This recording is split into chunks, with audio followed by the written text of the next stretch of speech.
저는 제가 20대 때 제가 50이 되고 60이 되면 제가 엄청난 사람이 될 줄로 알았습니다. 여러분들도 다 그렇게 아셨죠? 자기 자신이.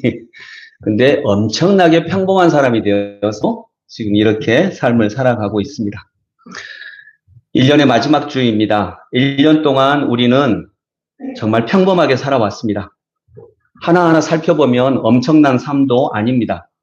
계엄에 격렬하게 대항했던 삶도 아닙니다. 우리는 분노했고 또 때로는 우울했지만 그런 소극적인 반응으로 우리는 이 평범한 삶을 1년 동안 살아왔습니다. 오늘은 금년의 마지막 주이기 때문에 우리 모두가 다 평범하게 살아왔던 우리 1년의 평범한 삶을 돌아보며 그 속에 어떤 의미가 있고 그걸 또 우리는 어떻게 바라봐야 하는지 그 말씀을 함께 나누려고 합니다. 오늘은 먼저 뒷단락을 먼저 읽도록 하겠습니다. 16절부터 18절 우리 한번 같이 3절 같이 읽습니다. 시작. 헤롯은 박사들에게 속은 것을 알고 몹시 노하였다. 그는 사람을 보내어 그 박사들에게 알아본 때를 기준으로 베들레헴과 그 가까운 온 지역에 사는 2살짜리로부터 그 아래의 사내 아이를 모조리 죽였다.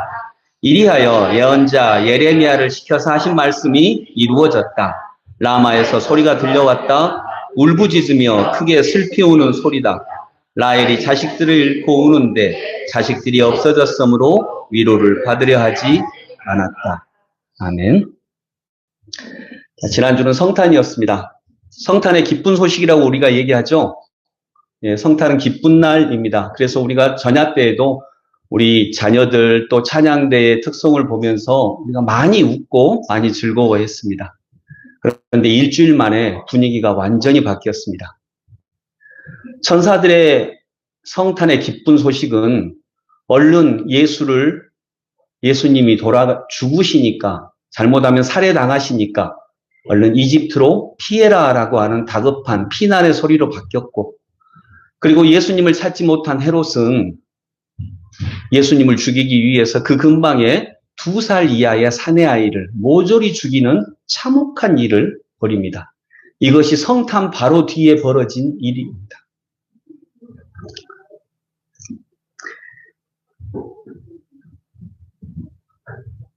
복 많이 받으라고 하는 예수님의 새해는 2살 이하 어린아이들의 통곡으로부터 시작됐습니다. 여러분, 이것이 우리가 신앙생활 해야 하는 바로 이 땅의 현장이기도 합니다. 우리는 바로 그런 환경 속에서, 그런 생활 속에서 우리는 신앙생활을 해야 합니다.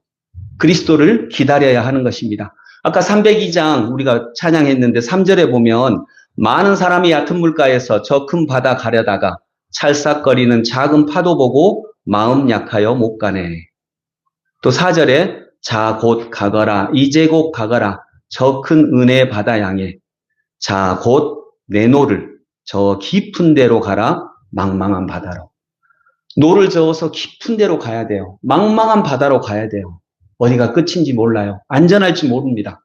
그러나 그런 현장이, 그런 삶의 현장이 우리가 신앙생활을 해야 하는 우리의 세상이라고 하는 것입니다.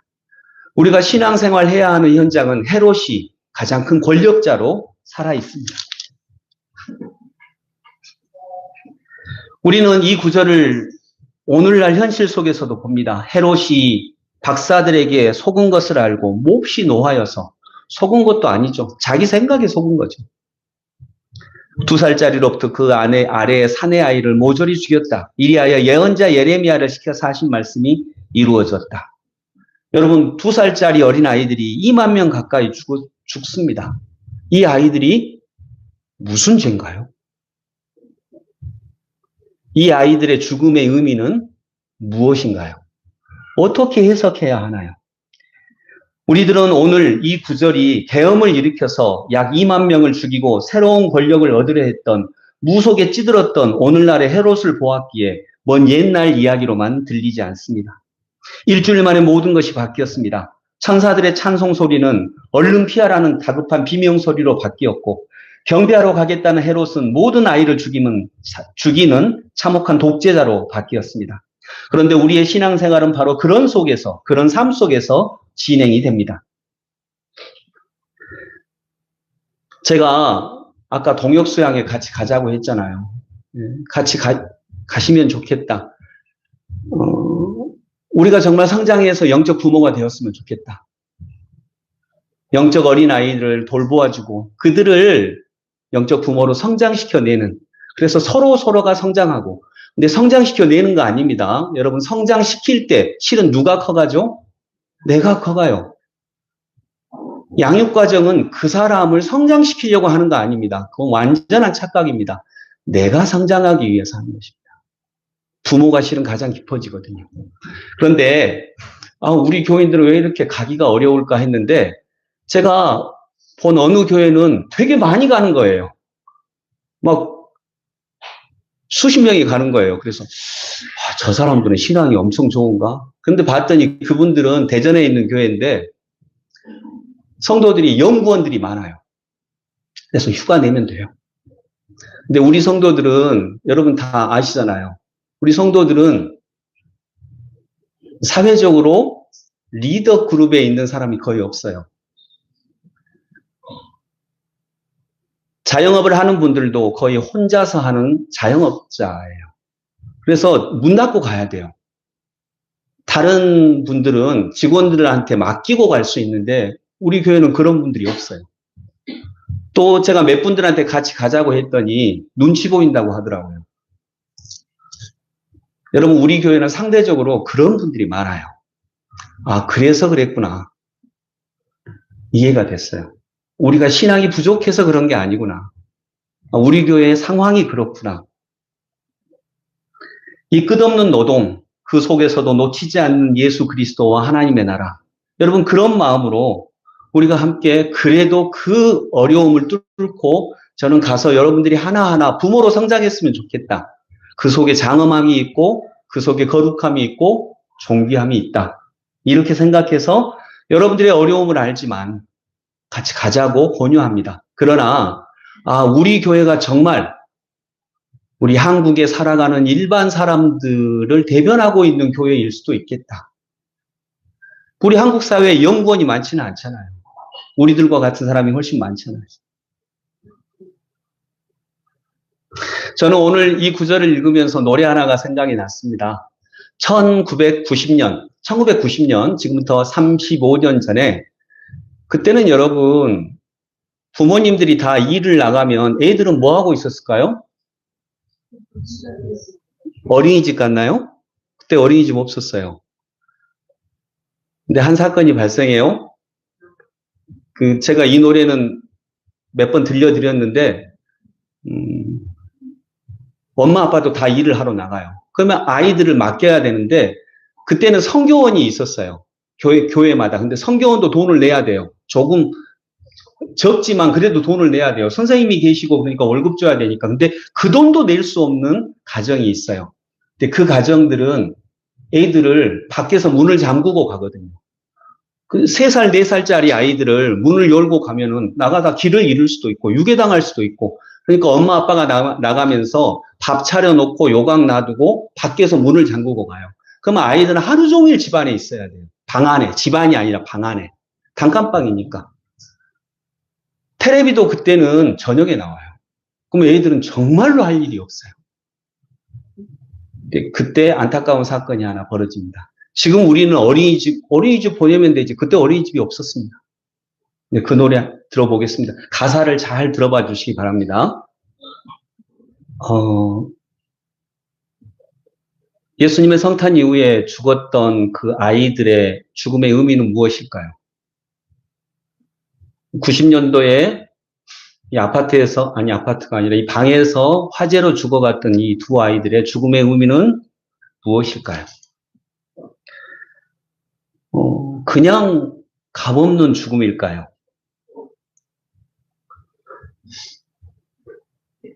하나님은 우리를 끝없이 살리시려고 합니다. 그래서 이기려고 하면 부활의 삶을 살아갈 수가 없습니다. 우리는 죽지만 하나님의 승리를 믿는 사람, 이들을 통해서 부활의 삶이 일어납니다.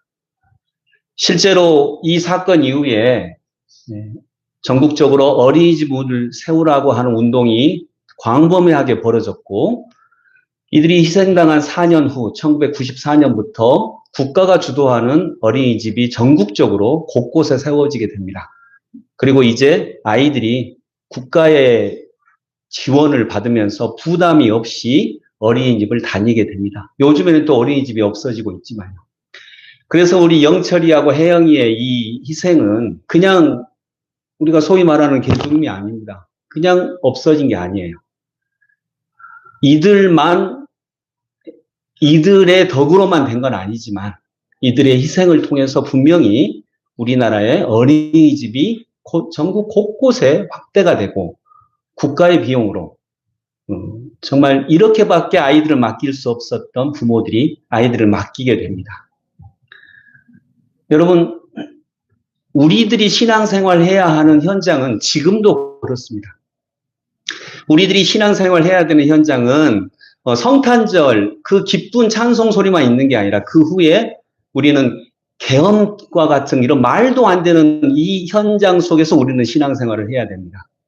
노상원이 재판에 하는 걸 보면 분노가 치미는 이런 삶의 현장 속에서, 그리고 계엄도 말이 안 되는 일이었는데 더 놀라운 것은 계엄 그 다음 일이었습니다. 계엄이 일어난 다음에 한국의 엘리트라고 하는 집단들이 우리에게 보였던 그런 모습들 속에서 우리는 신앙생활을 해야 합니다. 그래서 우리는 더욱더 예수님을 놓치면 안 됩니다. 예수님을 꼭 붙잡아야 됩니다. 비록 우리가 평범하게 살아가지만 이 아이들은 그냥 평범하게 어떤 위대한 일을 한 것도 아니고 그냥 어떤 힘도 없이 무력하게 죽어갔지만 그들과 함께 우리는 예수님을 꼭 붙잡고 예수님이 세우시려고 하는 하나님의 나라를 위해 우리는 함께 일해야 되는 것입니다. 근데 일한다고 해서 막 엄청난 일을 한다고 그거 아닙니다. 우리가 예수님을 놓치지만 않으면 우리는 우리의 열망과 우리 모두의 손을 잡고서 함께 걸어갈 수 있습니다. 여러분, 그래서 어떤 환경 속에서도 우리가 뭐 엄청나게 신앙생활을 하고 정의감에 불타는 건 아닐지라도 꼭 우리의 평범한 삶 속에서 예수를 붙잡으시기 바랍니다. 그러면 그 삶이 평범하지만 장엄한 삶이 됩니다. 그래서 이 두 아이의 희생은 장엄한 희생이었습니다. 이 아이들을 통해서 사회가 변했거든요. 여러분, 우리는 그리스도를 믿고 예수님 믿어서 그냥 복받고 우리 부자 되고 잘 먹고 잘 살고 이게 나쁜 건 아닙니다. 그러나 이것만 하는 건 아닙니다. 우리에게는 꿈이 있습니다. 하나님 나라의 꿈이 있습니다. 여러분, 세계 제일 부자가 누구죠? 유상선? 이금화 집사님이 비웃는데 본인도 비웃을 상황은 아닌 것 같아요. 네. 예. 세계 최고 부자가 누구예요? 일론 머스크. 일론 머스크가 미국인 평균 월급 받는 월급쟁이들의 몇 배를 번지 아세요?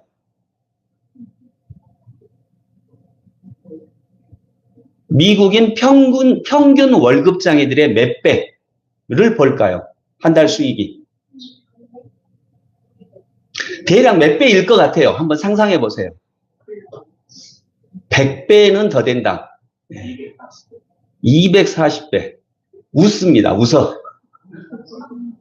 230만 배를 봅니다. 230만 배. 여러분, 이 세상이 정당한 세상입니까? 이게 정당합니까? 아, 그 사람은 그렇게 노력했으니까 그만큼 받아야 돼. 이럽니까? 우리가 뭐 어떤 엄청난 일을 하겠다는 게 아니라 우리도 그런 얘기를 들으면 와, 정말 나도 그렇게 되고 싶다라고 생각하지 마시고요. 여러분이 혹시 그렇게 복을 받게 되면 그냥 230배만 받고 230배도 많으니까 230배만 받고 함께 어우러지는 세상을 만드는 게 훨씬 주님의 뜻에 맞지 않을까요?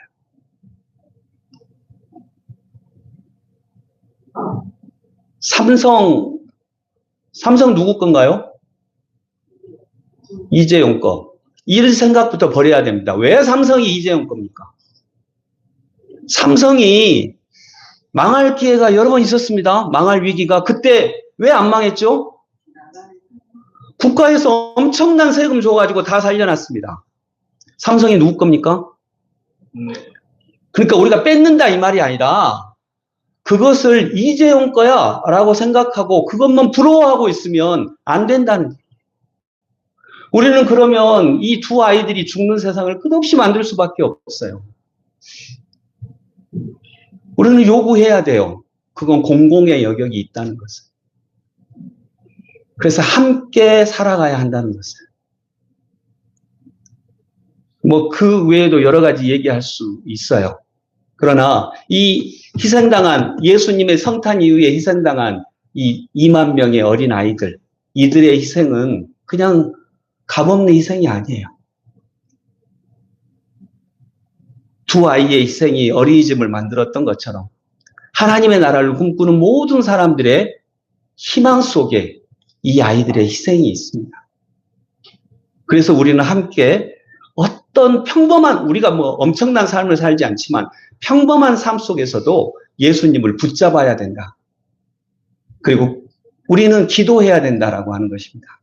자, 그 앞에 구절 13절부터 15절까지 같이 읽습니다. 시작. 박사들이 돌아간 뒤에 주님의 천사가 꿈에 요셉에게 나타나서 말하였다.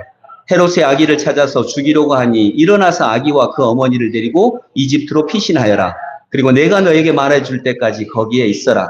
요셉이 일어나서 밤 사이에 아기와 그 어머니를 데리고 이집트로 피신하여 헤롯이 죽을 때까지 거기에 있었다. 이것은 주님께서 예언자를 시켜서 말씀하신 바 내가 이집트에서 내 아들을 불러냈다 하신 말씀을 이루시려는 것이었다. 여러분, 그리스도의 성탄 이후에 그리스도는 현실 속으로 오셨습니다. 현실은 여러분 부조리한가요? 진리 가운데 있나요?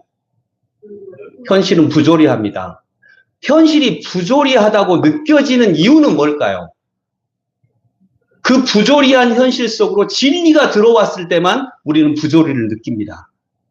그래서 부조리란 하나님이 진리가 영원을 떠나서 현재의 삶으로 파고드는 것을 말합니다. 이게 부조리입니다. 부조리가 현재를 산다는 것은 생명을 산다는 것입니다. 진리가 진리라는 명제로만 남은 것이 아니라 진리가 헤롯이 있는 현실 속으로 들어온 것, 이것이 부조리입니다. 이것은 사건을 사는 것입니다. 생명은 모순이며 갈등이며 긴장이며 부조리입니다. 여러분, 생명은 부조리입니다. 그래서 생명 속에는 반항과 자유와 정렬이 있습니다. 그래서 살아야 합니다. 평범하지만 예수를 놓치지 않고 살아야 합니다. 영이, 진리의 영이 부조리한 육신을 터뜨리고 나오는 것, 이것이 삶이고 이것이 신앙입니다. 산다고 하는 것은 영을 사는 것입니다. 영을 살리기 위해서는 육과 현실을 지켜야 합니다. 영이 육을 터뜨리고 나오려는 불가능한 투명성이 부조리의 순간, 바로 그 순간입니다. 여기에 영성이 필요합니다. 하나님이 현실 속으로 들어오셨습니다. 여기에 부조리가 발생하고 이 부조리 속에서도 예수를 붙잡을 때 그것이 아름다움이고 장엄함, 숭고함입니다. 이 진리를 죽이려고 하는 힘으로 세상은 가득합니다. 그래서 예수님을 죽이려고 헤롯이 작정을 합니다. 그런 세상에서 이 진리이신 하나님을 살리기 위해 초라하게 도망치는 이 힘없는 발걸음이 바로 장엄하고 거룩합니다. 천사가 말하는 꿈의 소리를 듣고 현실적인 권력의 요구를 힘겹게 거부하고 도망치는 그 발걸음이 평범하지만 장엄합니다. 꿈의 소리를 듣고 현실 권력의 명령에도 후에 징계를 받고 연금이 다 몰수될 수도 있는 어려움 속에서도 편의점에서 음료를 사 먹고 시민들에게 격하게 반응하지 않은 계엄시간 군인들의 소극적인 저항마저도 장엄하고 거룩합니다. 1년 동안 평범하게 노동하고 돈을 벌고 그런 무거운 가운데서도 예수를 놓치지 않고 하나님 나라 백성으로 살아가려고 하는 우리 슬기교회 성도님들, 여러분들, 우리 무리의 작은 삶은 평범하고도 장엄합니다. 여러분은 1년을 평범하게 사셨지만 또한 동시에 예수를 놓치지 않았다면 장엄하게 사셨습니다. 아름다움이 역사 속으로 들어오면 아름다움은 아름다움으로만 남지 않게 됩니다. 아름다움이 폐역하고 더럽고 고통스러운 역사 속으로 들어오면 단지 그 아름다움은 아름다움만이 아니라 장엄함이 됩니다. 그 장엄함이 엄청난 일을 하지 않았다 할지라도요. 목표를 잃어버리지 않는 우리의 삶은 장엄합니다. 하나님은 그 장엄함을 사용하십니다. 하나님 나라의 도구로 사용하십니다.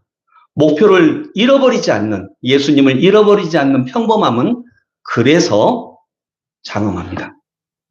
지난 1년 평범하지만 예수를 잃어버리지 않는 삶을 살아왔던 우리들의 삶은 평범하지만 장엄했습니다. 아니, 평범했기 때문에 더 장엄했습니다. 하나님은, 왜냐하면 그 평범함은 대가를 바라지 못하거든요. 대가가 없거든요. 엄청난 장엄함은 대가를 받습니다. 그러나 평범하고도 장엄한 삶은 대가가 없는데 하나님 나라의 기초로 사용됩니다. 아르헨티나의 메르세데스 소사라고 하는 가수가 있습니다. 우리나라로 치면 민중 가수입니다. 양희은 같은 민중 가수입니다. 1980년도 아르헨티나가 군부 독재 정권에 허덕일 때 그녀는 민중 가수로 아르헨티나에서 노래합니다. 그 아르헨티나 정권이 얼마나 못된 일을 했냐면 군부 독재 정권이 민주화 운동을 하다 한 사람들 있잖아요. 민주화 운동을 하다가 한 사람들이 결혼을 해서 아기를 낳았어요. 그 아기를 납치해버립니다. 유괴해버려요. 데리고 와버려요. 그리고 그 아이를 군인 가정으로 강제 입양을 시켜버렸습니다. 왜 그랬냐면 민주화 운동했던 사람들 가정에서 아이가 자라나면 나중에 분명히 독재에 반대하는 세력이 될 거니까 강제로 뺏어가지고 군인 가정으로, 군부 세력에 동조하는 가정으로 강제 입양을 시켜버렸어요. 한두 명이 아닙니다. 수천 명을 이렇게 했습니다. 그래서 아르헨티나의 그 독재 정권을 더러운 전쟁이라고. 3만 명 정도가 죽었고요. 근데 그때 메르세데스 소사라고 하는 40대의 여자 가수가 78년도에 잠시 외국으로 떠납니다. 그때 독재 정권이, 군부 독재 정권이 소사의 입국을 금지합니다. 그래서 조국에 못 돌아오는 거예요. 오면은 바로 체포하겠다. 근데 1980년도 우리나라 5.18이 일어났던 그때에 이 소사가 내가 잡히더라도 조국으로 돌아가야 되겠다라고 하고 아르헨티나 부에노스아이레스 공항으로 떠나는 비행기에 몸을 싣습니다. 그리고 메르세데스 소사가 온다라고 하는 소식을 듣고 군중들이, 수만 명의 군중들이 공항으로 갑니다. 소사도 자기가 잡힐 각오를 하고 감옥으로 갈 각오를 하고 이렇게 오는데 거기에 수만 명이 소사를 기다립니다. 그래서 군부독재 정권이 이 소사를 감히 체포하지 못해요. 그리고 바로 거기에서 공연이 펼쳐집니다. 그때 불렀던 노래 그라시아 살라비다. 이 스페인 말이기 때문에 그라시아, 그레이스, 감사 이런 뜻이에요. 비다, 삶, 삶에 감사하네. 보통 민중 가수면 이런 노래 불러야 되잖아요. 네 놈들 다 죽여버린다 막 이런 노래를 불러야 되는데 이 가수는 삶에 감사하네 라고 하는 노래를 불렀어요. 가사를 좀 말씀을 드릴게요. 삶에 감사하네. 삶은 내게 너무나 많은 것들을 주었지. 하나님은 나에게 2개의 별을 주셔서 눈을 뜰 때마다 검은색과 흰색을 완벽히 구별하게 하셨습니다. 저 높은 하늘 뒤에 가득한 별빛들을 구분하게 하셨고 수많은 군중 가운데서도 내가 사랑하는 사람을 발견할 수 있게 하셨습니다. 삶에 감사하네. 삶은 내게 너무나 많은 것을 주었지. 하나님은 나에게 들을 수 있는 귀를 주셨습니다. 그 모든 숨소리와 낮과 밤이 지나가는 소리들, 크레크 소리, 카나리아 소리, 망치, 터빈 돌아가는 소리, 벽돌이 깨지는 소리, 폭풍우, 그리고 부드러운 내 사랑하는 이의 목소리를 듣게 하셨습니다. 삶에 감사하네. 삶은 내게 너무나 많은 것을 주었지. 하나님은 나에게 소리와 언어를 주셨으므로 나는 사고하고 선언합니다. 어머니, 형제, 친구, 그리고 그 비치움을 따라 선택한 내 사랑하는 이의 영혼의 길을. 삶에 감사하네. 삶은 내게 너무나 많은 것들을 주었지. 하나님은 내가 걸을 수 있게 하셨습니다. 나는 지친 2발로 행진합니다. 도시들, 연못들, 해변들, 그리고 사막과 산과 평야를 당신을 향하여 그 거리를 지나 당신의 정원 속으로 들어갑니다. 되게 이런 식의 가사입니다. 아주 평범한 가사들, 그 모든 것들에 감사하다고 하는 노래를 부릅니다. 근데 제일 감동적인 장면은 언제냐면요. 이게 그 현장에서 녹음된 소리거든요. 이 노래의 제일 마지막에 수만 명의 군중들이 환호하는 소리가 들려요. 그 소리들, 그게 1980년도 소사를 지키기 위해서, 민주주의를 지키기 위해서 달려왔던 수많은 군중들의 함성, 그 함성이 가장 감동이에요. 네, 여러분, 부조리 속에서도 아름다움을 잃지 않습니다. 그래서 저하는 노래가 삶에 감사하네. 감사를 잃지 않아요. 부조리 속에서도, 군부독재 정권 속에서도 아름다움을 잃지 않아요. 그러니까 실은 너희들이 나에게 뺏어갈 수 있는 것은 아무것도 아니다는 거죠. 그리고 이 소사는 전국을 돌면서 공연을 하고 2년에 걸친 전국 각지의 공연이 끝날 때마다 민주화 시위로 연결이 되었고, 소사가 귀국한 지 2년 후 아르헨티나는 민주정부를 수립을 합니다. 물론 소사 덕분만은 아니죠. 근데 저희가 감동이 되는 것은 소사가 아니라 이때 제일 마지막에, 이때 현장 녹음한 거거든요, 이 노래가. 제일 마지막에 환호성을 지르는 수만 명의 사람들. 그들은 평범합니다. 엄청난 일을 한 것도 아닙니다. 그러나 그들이 없었다면 민주주의는 없습니다. 소사는 감옥에 수감됩니다.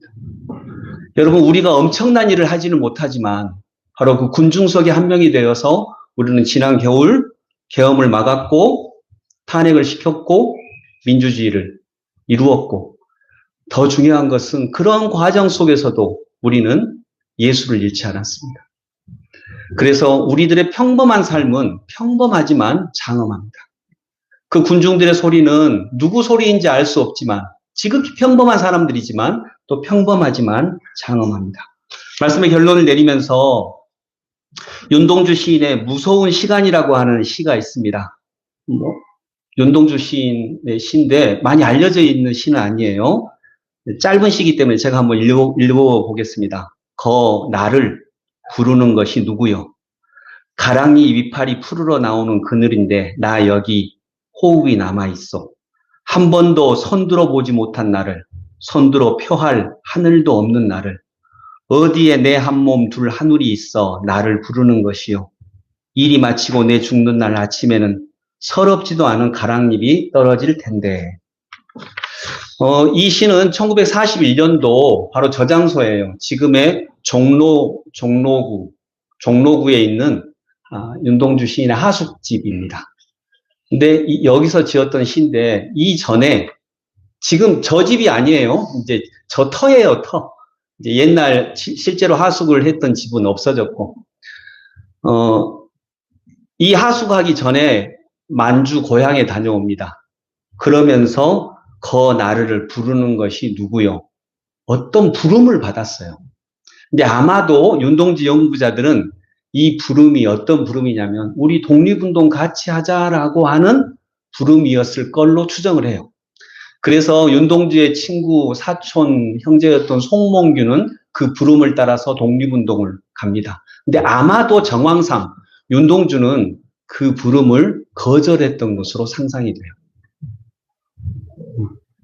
내가 지금 해야 할 일이 있고 학업도 계속 해야 되고.